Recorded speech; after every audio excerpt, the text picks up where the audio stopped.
Bismillahirrahmanirrahim. Assalamualaikum warahmatullahi wabarakatuh.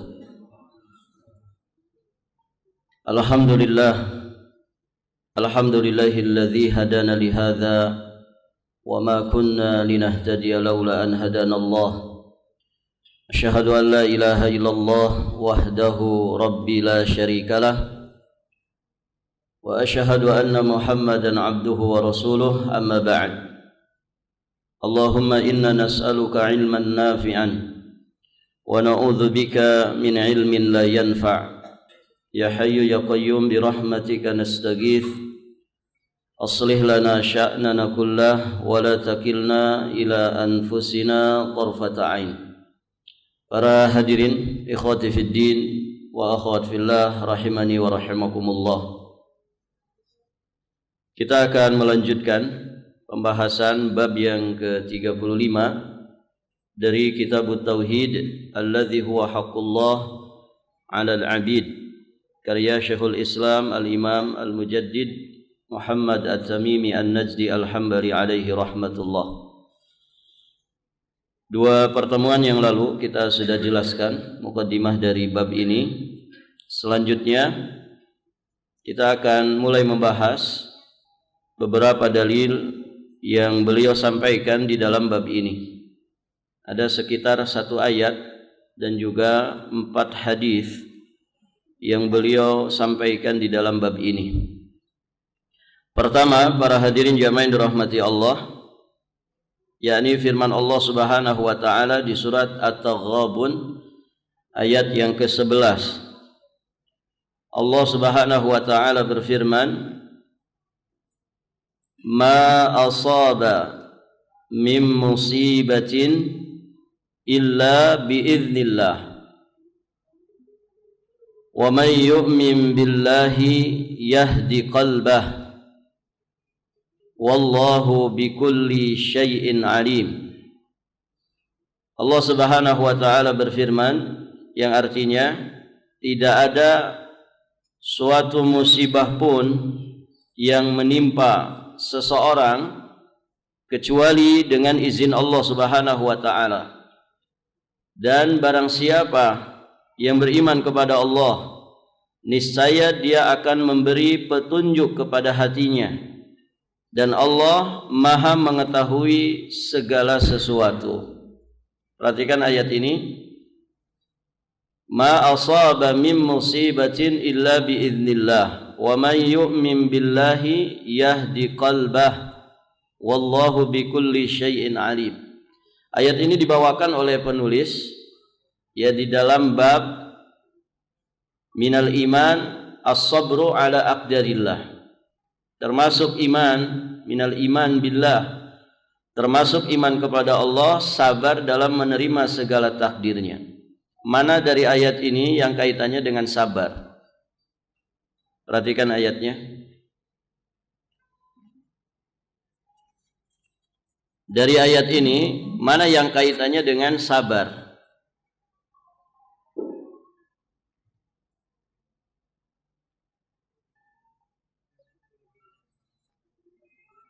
Wa may yu'min billahi yahdi qalbah. Bagaimana penjelasannya? Siapa yang beriman kepada Allah, maka Allah akan memberi petunjuk kepada hatinya. Petunjuk untuk apa? Petunjuk untuk apa? Untuk bersabar, untuk ridha atas ketetapan Allah Subhanahu wa taala. Karena sebelumnya menjelaskan tentang musibah. Sebelumnya menjelaskan tentang musibah. Ma asaba min musibatin illa biiznillah. Dan sudah kita sampaikan di awal pembahasan bahwa kalimat sabar ketika dimutlakan, artinya tidak disandingkan dengan kalimat yang lainnya, maka yang pertama kali tertuju dari kalimat sabar itu adalah sabar terhadap musibah, sabar terhadap ujian. Sama dengan tauhid. Tauhid ketika kalimatnya dimutlakkan, maka yang dimaksud adalah lebih tertuju kepada tauhidul uluhiyah. Syirik juga demikian. Kalimat syirik yang pertama kali tertuju dari kalimat itu adalah syirik dalam masalah uluhiyah.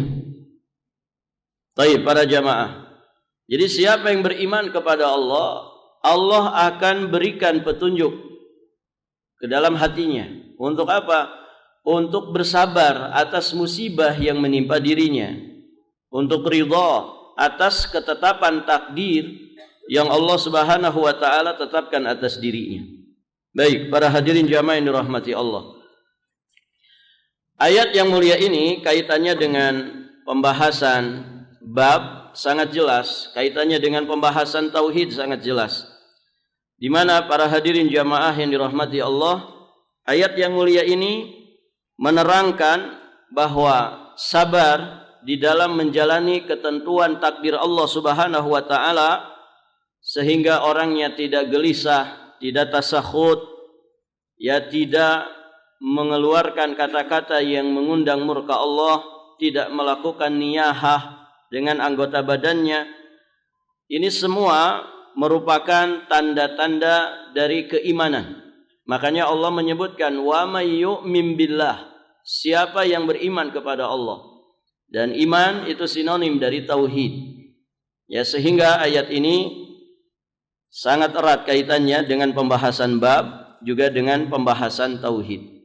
Baik, para jamaah yang dirahmati Allah. Jadi di dalam ayat yang mulia ini, Allah Subhanahu wa taala menyatakan bahwa tidak ada satupun musibah yang menimpa seseorang terkait dengan apapun. Ya, musibah itu banyak. Musibah paling besar tentu musibah yang menimpa agama seseorang. Ya, musibah yang menimpa harta, menimpa keluarga, menimpa jasad seseorang, menimpa kehormatannya. Musibah apapun itu sejatinya merupakan kuasa dari Allah Subhanahu wa taala, kehendak takdir dari Allah Subhanahu wa taala yang tentunya tidak bisa ditolak. Dan siapa yang meyakini bahwa musibah itu terjadi atas izin Allah, terjadi atas kehendak Allah Subhanahu wa taala dan juga ketetapan takdirnya, maka Allah Subhanahu wa taala akan memberikan taufik. Allah Subhanahu wa taala akan memberikan pertolongan untuk kemudian dia sabar dan ridha ya di dalam menerima ketetapan Allah Subhanahu wa taala tersebut. Wa may yu'min billah yahdi qalbah wallahu bikulli syai'in alim. Ya, di penghujung ayat Allah Subhanahu wa taala ya menutup dengan kalimat wallahu bikulli syai'in alim. Sesungguhnya Allah Maha mengetahui apa saja yang mendatangkan kebaikan bagi para hambanya. Allah juga Maha penyayang atas para hambanya. Artinya musibah yang ditimpakan para hadirin jamaah yang dirahmati Allah sangat erat kaitannya dengan keadilan dan kebijaksanaan Allah Subhanahu wa taala. Baik. Para hadirin jamaah yang dirahmati Allah,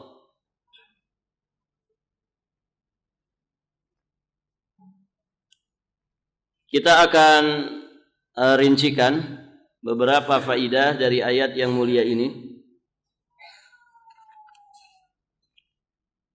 Ma asaba min musibatin illa biidznillah.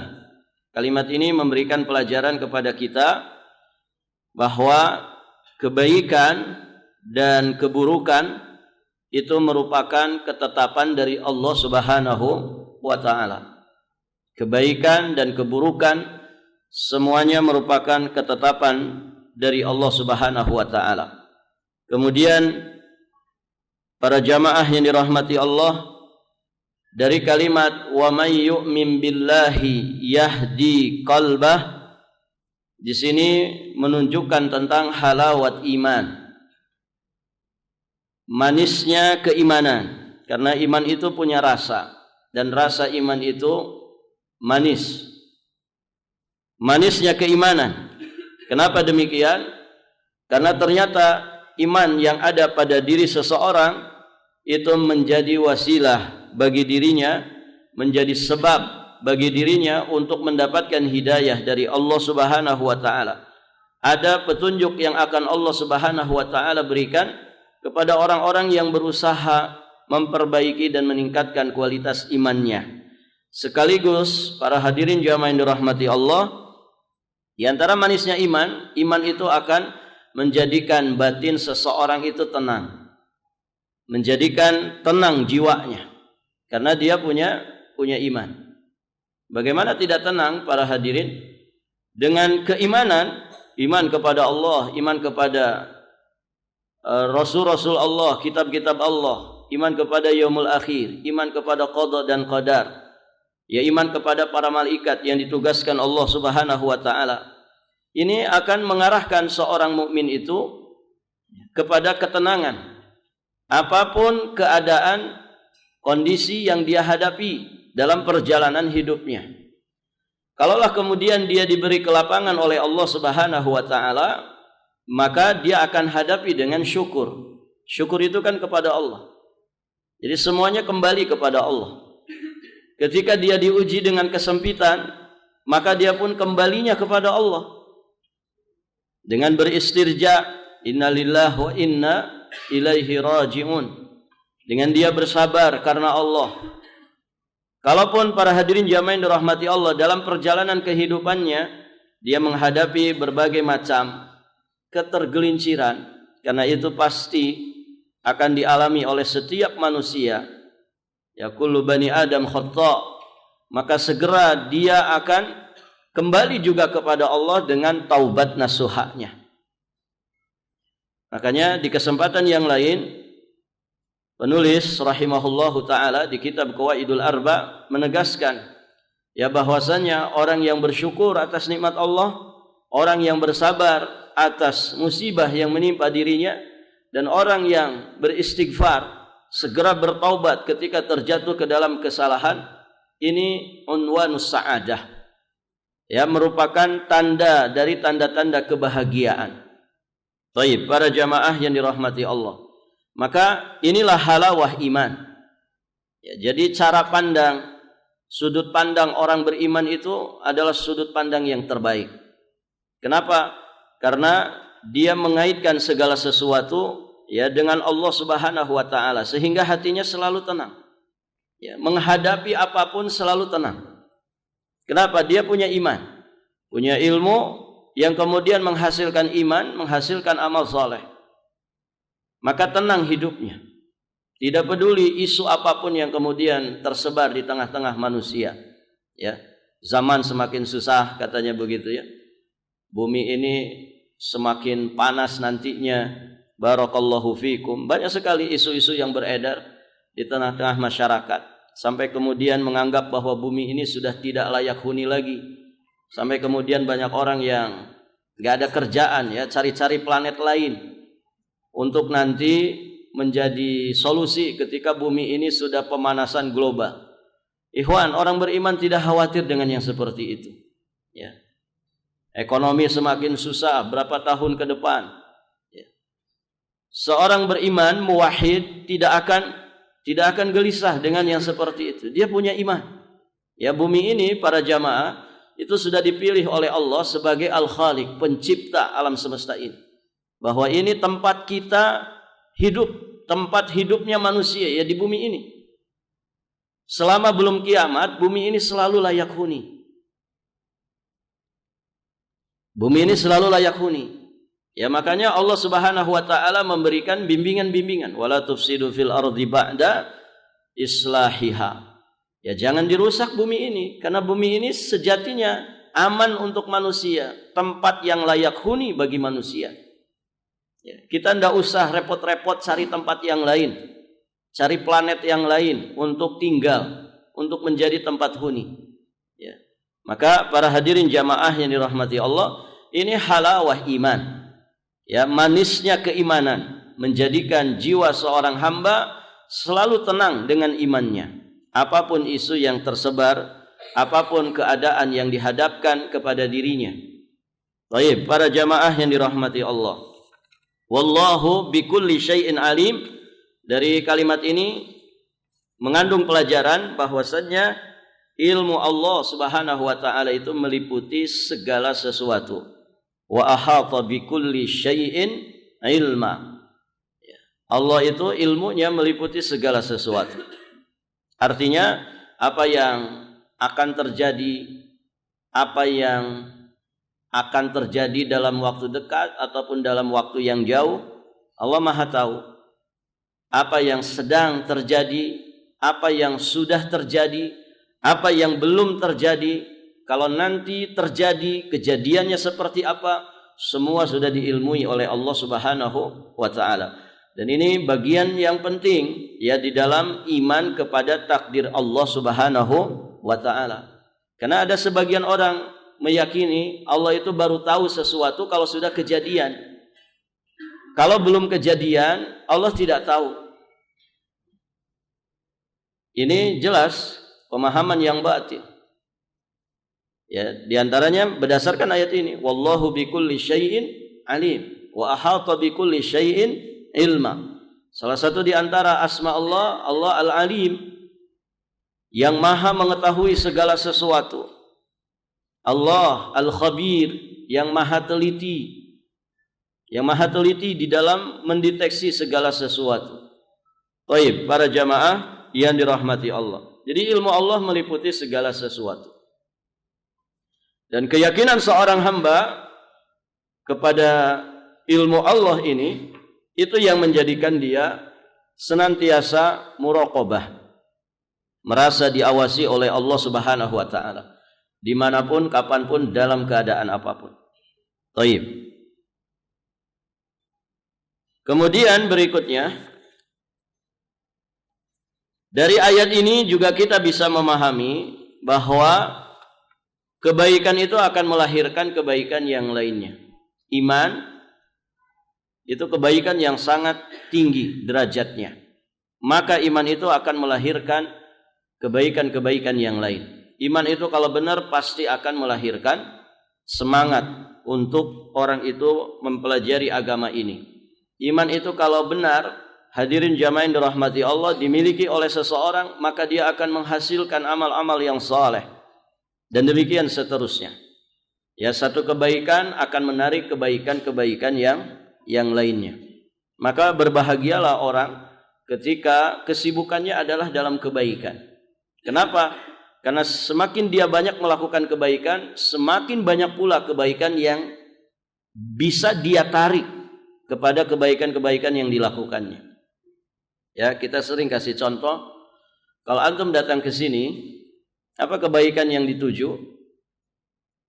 Apa ikhwan? Kebaikan yang dituju, kalau kita datang ke sini saat ini, kan untuk ta'lim, untuk bermajelis ilmu, untuk tafaqquh fid din, untuk thalabul ilmi. Baik. Kita tujuannya semua ke sini sama, ya, untuk belajar agama. Apakah hanya itu saja yang kita dapatkan? Ternyata kan tidak.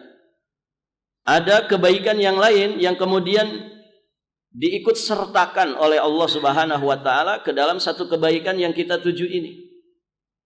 Ya, otomatis kita ke sini sekaligus juga salat maghrib berjamaah.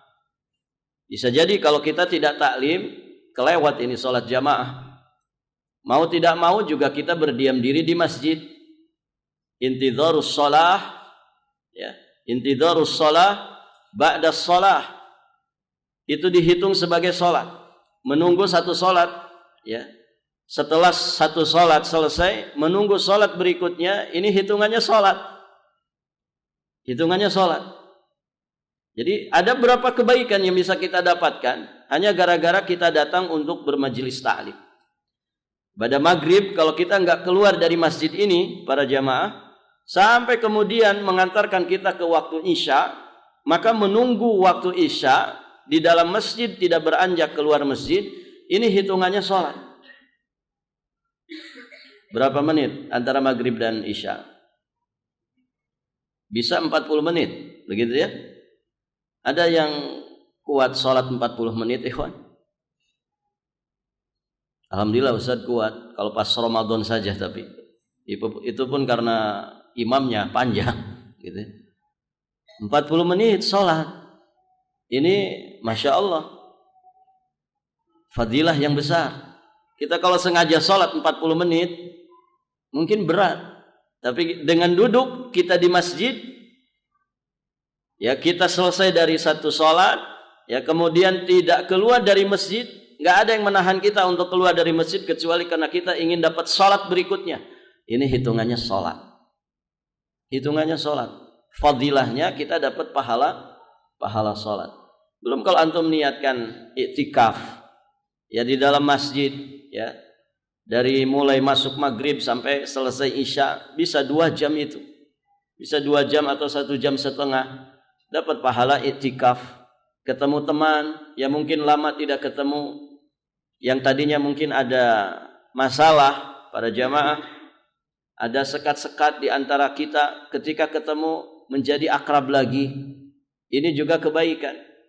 2 muslim saling bertemu, kemudian saling mengucapkan salam, yatasafahani, saling bersalam-salaman, itu akan menggugurkan dosa di antara keduanya. Dosa keduanya akan berguguran sampai mereka berpisah. Masya Allah. Dan banyak lagi. Bisa jadi ada di antara antum selesai dari pengajian ini, ada yang ngajak 3-4 orang temannya, makan malam habis kajian. Begitu kan? Mentraktir teman itu amal soleh bukan? Amal soleh bukan, ikhwan? Kira-kira kalau antum ditraktir sama teman, bahagia tidak? Bahagia, begitu kan? Memasukkan kebahagiaan ke dalam hati seorang muslim, itu nilainya sedekah. Nah ini banyak sekali. Kalau dirincikan satu-satu banyak sekali. Banyak sekali. Keberadaan kita di masjid menjadikan kondisi kita kondusif, ya, sehingga bisa dengarkan suara muazin, bisa mengikutinya, bisa baca doa selesai azan. Antara azan dan iqamat bisa berdoa. Ya mungkin kalau kita nggak ada di majelis ini, entah kita sedang apa.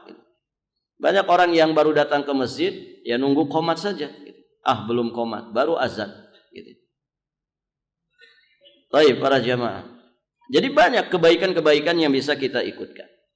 Nah, orang yang beriman itu akan menghasilkan hidayah. Wa may yu'min billahi yahdi qalbah. Iman ini akan mengantarkan kepada semua kebaikan. Baik para jamaah, makanya iman yazid. Iman itu bisa bertambah dengan apa? Dengan apa? Dengan ketaatan. Iman bisa berkurang dengan kemaksiatan. Baik para jamaah yang dirahmati Allah. Kemudian pada kalimat wa may yu'min billahi yahdi qalbah, orang yang beriman kepada Allah dia akan mendapatkan hidayah. Hatinya akan diberi hidayah oleh Allah. Di sini yang dimaksud adalah hidayat taufik. Dan hidayah taufik itu yang kuasa hanyalah Allah. Maka hidayah taufik itu hak prerogatifnya Allah Subhanahu wa ta'ala. Tidak ada yang kuasa untuk memberikan hidayah taufik kecuali hanya Allah Subhanahu wa ta'ala. Nabi Muhammad saja tidak ada campur tangan beliau di dalam masalah hidayah taufik. Makanya ya ketika pamannya tidak sampai masuk Islam, yakni Abu Thalib, beliau bersedih karena betapa besarnya keinginan beliau menjadikan pamannya itu sebagai muslim. Tapi apa daya? Ya hidayah taufik itu milik Allah Subhanahu wa ta'ala. Baik para jamaah yang dirahmati Allah, kita lanjutkan.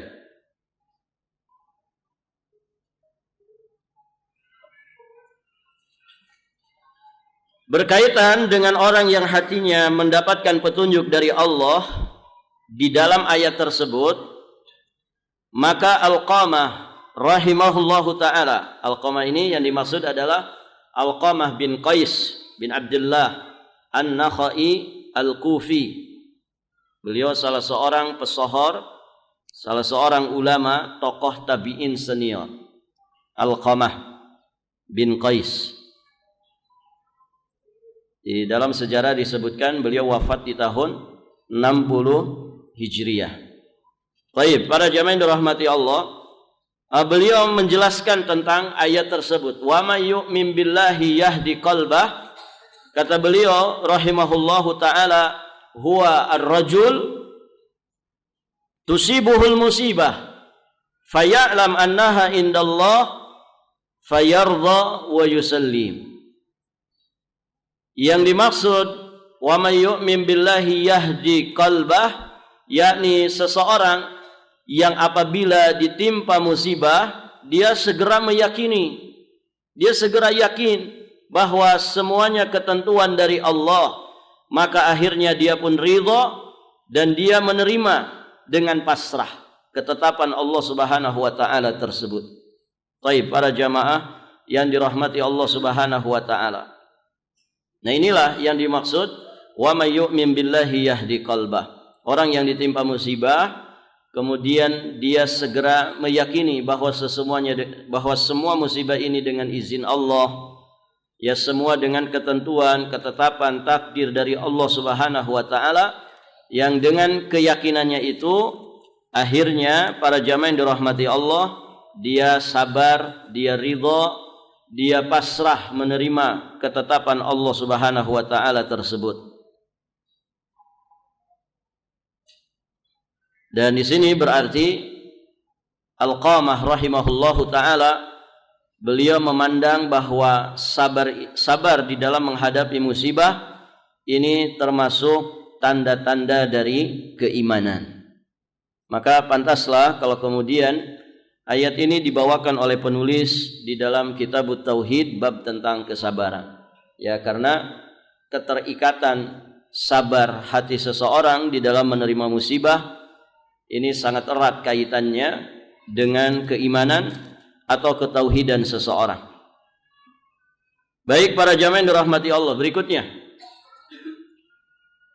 itu satu ayat, kemudian berikutnya beliau menyebutkan ada sekitar 4 hadis terkait dengan bab sabar ini. Hadis pertama riwayat Imam Muslim dalam kitab sahihnya dari jalan sahabat yang mulia Abu Hurairah radhiyallahu taala anhu, bahwa Rasulullah sallallahu alaihi wasallam bersabda, "Itsnatani fin nasi huma bihim kufrun." Ada 2 perkara pada manusia yang masih saja dilakukan oleh manusia, padahal kedua perkara ini merupakan kekufuran. Kufur yang dimaksud kufur duna kufrin, ya kufur kecil. Yang pertama adalah at-ta'nu fin nasab, mencela keturunan. Baik para jamaah, ini adat jahiliyah, mencela keturunan. Kemudian yang kedua, an-niyahatu 'alal mayyit, meratapi orang yang mati. Baik, mana yang kaitannya dengan kesabaran? Mana yang kaitannya dengan kesabaran? An-niyahah 'alal mayyit. Niyahah itu dalam bahasa kita artinya meratapi atau berteriak histeris, mengangkat suara, kemudian menyebutkan kebaikan-kebaikan orang yang meninggal dunia. Baik, para jamaah yang dirahmati Allah Subhanahu wa taala. Jadi poinnya pada niyahah. Orang yang berniyahah atas kematian seseorang, dia meratapi mayit, ini tanda ketidaksabaran pada orang tersebut. Baik, para jamaah yang dirahmati Allah, dan sekali lagi ini adat jahiliyah. Islam itu datang, dibawa dan didakwahkan oleh Rasulullah sallallahu alaihi wasallam, membabat habis seluruh adat-adat jahiliyah yang tidak sejalan dengan dasar-dasar dinul Islam.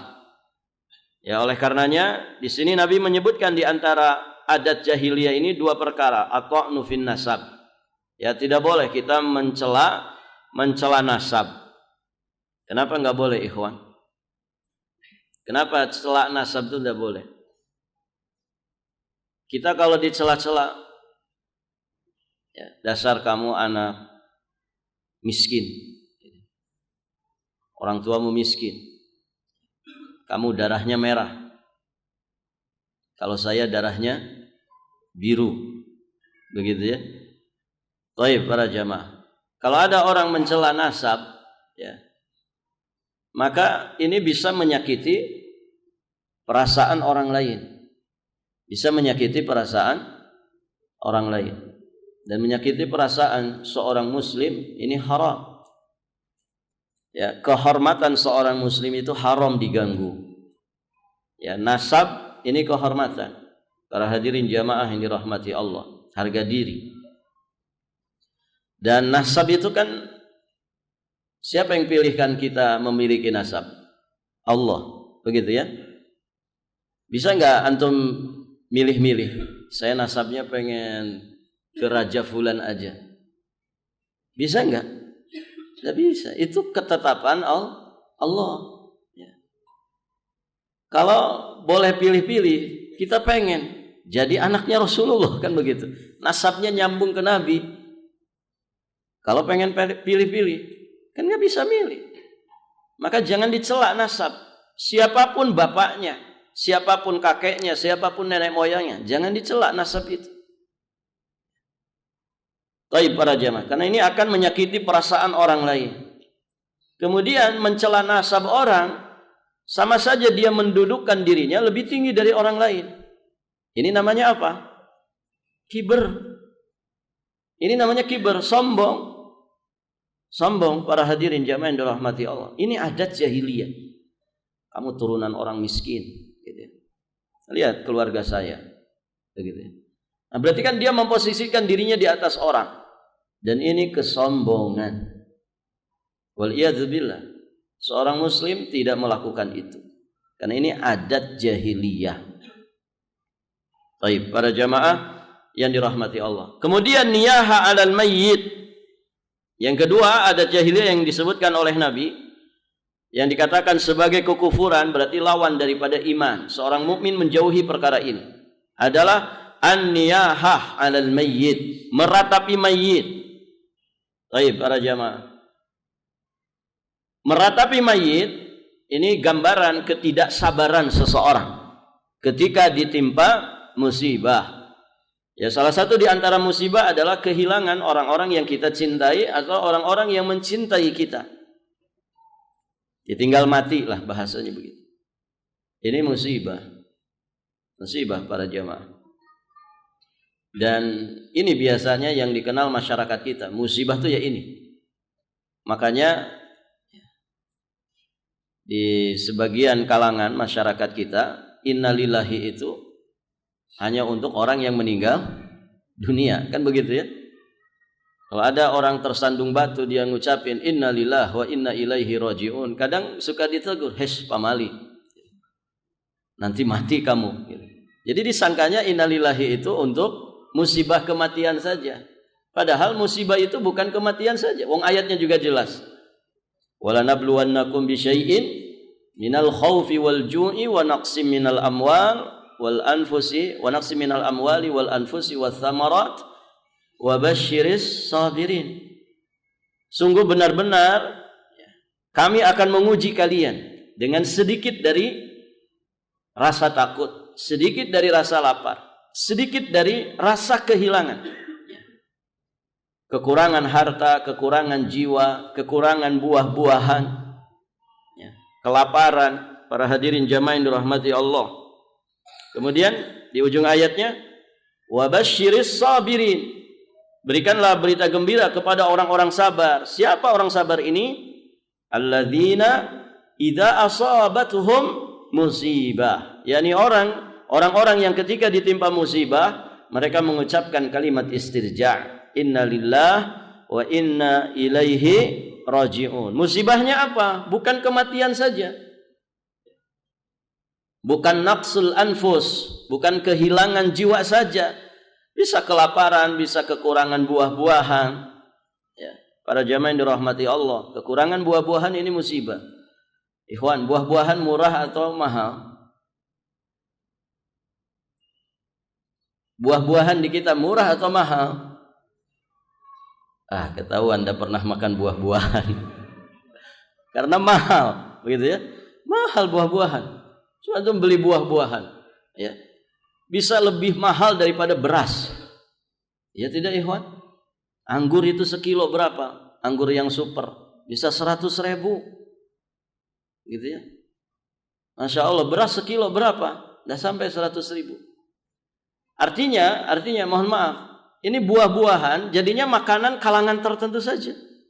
Fuqara masakin susah dapat buah-buahan. Ya, kecuali mungkin pisang kepok yang ada di belakang rumahnya. Ya. Baik, para jamaah. Nah, ini musibah juga. Kenapa buah-buahan bisa mahal? Jadi kekurangan buah-buahan. Kekurangan buah-buahan. Itu juga musibah. Kekurangan harta, kekurangan jiwa, maksudnya kehilangan jiwa, kehilangan harta. Ya, kelaparan. Ini musibah, bukan kematian saja. Jadi musibah itu ya umum. Maka kalimat istirja ini untuk semua musibah. Untuk semua musibah. Sakit juga musibah. Kalau ada orang sakit, apa kita bilang? Si fulan sakit, innalillahi wa inna ilaihi rajiun. Boleh enggak? Boleh. Oh, itu musibah. Musibah, hilangnya kesehatan. Nah, kalau kita dapat info orang teman kita sakit, kemudian refleks kita ngucapin innalillahi wa inna ilaihi rajiun, ditegur nggak kira-kira? Hush, kamu ini, gitu. Nanti temanmu mati, gitu. Belum mati kok, masih sakit saja. Gitu. Taib, para jamaah. Nah ini, jadi niyaha, ya niyaha itu gambaran orang yang tidak sabar. Dan madharatnya banyak sekali. Ya, niyaha ini madharatnya banyak. Di antaranya apa, ikhwan? Pertama, membangkitkan kesedihan. Pertama untuk dirinya. Jadi sudah dia sedih dengan kematian orang yang dicintainya dan orang yang mencintainya. Ditambah dia meratap, tambah sedih. Kemudian kesedihan itu juga bisa menular. Bisa menular. Dia juga bisa menjadikan orang lain jadi tambah sedih. Sering kan kayak gitu, ikhwan? Coba dalam satu keluarga, ada keluarga yang meninggal dunia. Satu misalkan nangis, tadinya nggak ada yang nangis, satu saja nangis. Ikut nangis nggak yang lain? Ikut nangis. Kalau sekedar tangisan biasa tidak ada masalah. Bukaur rahmah. Ya, tangisan kasih sayang. Kasih sayang seorang orang tua ke anaknya, anak ke orang tua, saudara dengan sesama saudaranya. Ketika ada yang meninggal dunia, ya jelas kasih sayang.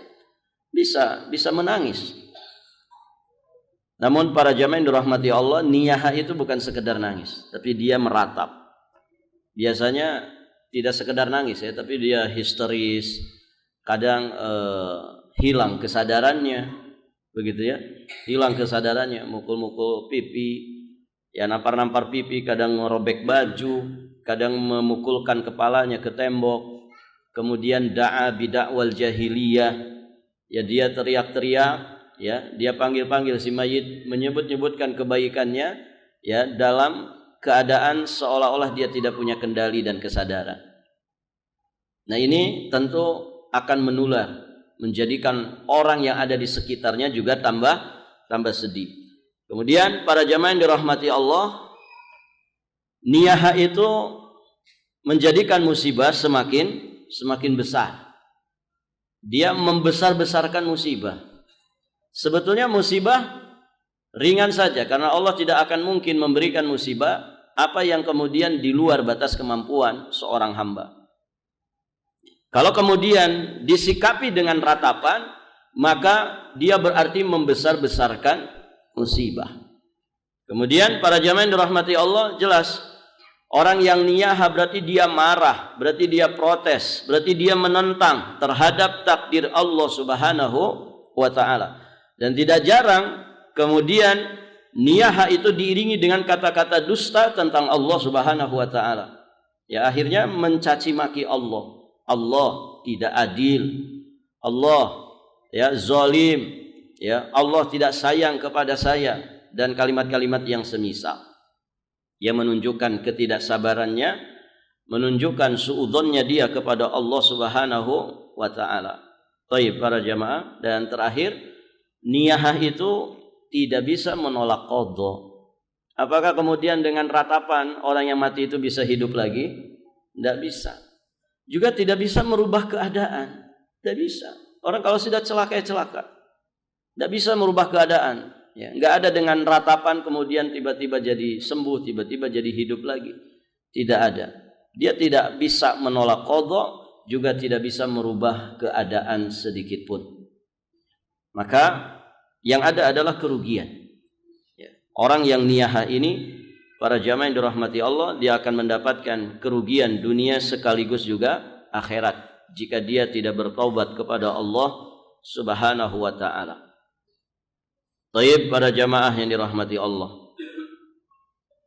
Dan Nabi di sini mengingatkan kita bahwa dua perkara yang menjadi adat jahiliyah ini masih kerap kali dilakukan oleh manusia. Artinya dua perkara ini masih ada di tengah-tengah umat manusia. Maka seorang muslim mukmin muwahhid berusaha untuk menjauhi dua perkara ini. Jangan mencela nasab siapapun, begitu ya. Kemudian jangan melakukan niyahah ketika ada yang meninggal dunia. Baik para jamaah yang dirahmati Allah, sampai di sini pelajaran kita. Insyaallah taala sisa 3 hadis lagi di dalam bab ini. Nanti kita lanjutkan di kesempatan berikutnya biidznillah taala. Baik, kita akhiri sampai di sini. Kita tutup dengan doa kafaratul majlis. Subhanakallahumma bihamdik asyhadu an la ilaha illa anta astaghfiruka wa atubu ilaik. Hadanallah wa iyyakum ajmain. Wallahul muwaffiq ila aqwamit thariq. Al-'afwu minkum. Wassalamu alaikum warahmatullahi wabarakatuh.